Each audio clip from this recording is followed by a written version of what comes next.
L'air vibrait d'excitation. Au cœur de Gatumba, un petit village du Burundi, quelque chose de magique se produisait. C'était en 2010. Un groupe de femmes, le visage marqué par les épreuves, se réunissait. Elles partageaient l'amour de la musique.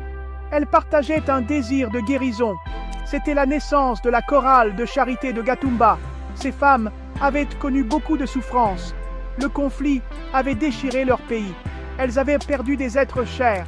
Elles avaient perdu leur maison. Mais elles refusaient de laisser la tragédie les réduire au silence.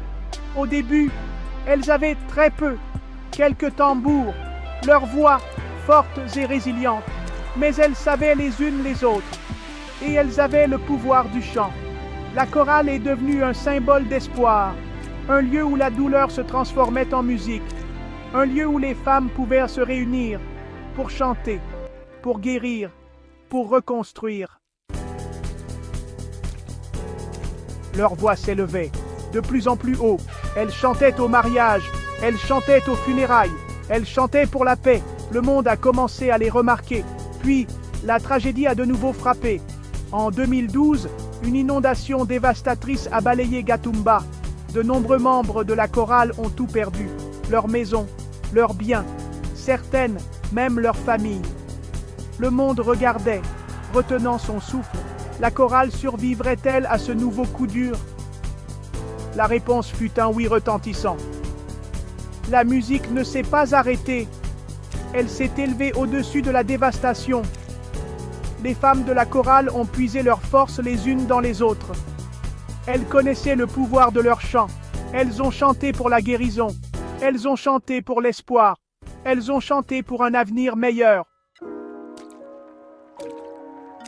La nouvelle de la résilience de la chorale s'est répandue.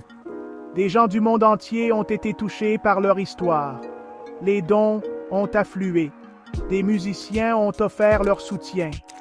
La chorale a utilisé cette nouvelle tribune pour amplifier son message de paix et de réconciliation.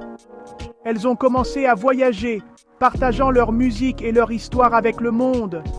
Elles ont chanté pour les Nations Unies. Elles se sont produites dans des festivals internationaux. Leur voix, autrefois réduite au silence par la tragédie, résonnait désormais à travers les continents. Par leur musique, elles ont montré au monde la force de l'esprit humain. Elles ont prouvé que même face à des épreuves inimaginables, l'espoir peut perdurer. Leurs voix sont devenues un témoignage du pouvoir de l'unité, de la résilience et du pouvoir guérisseur de la musique.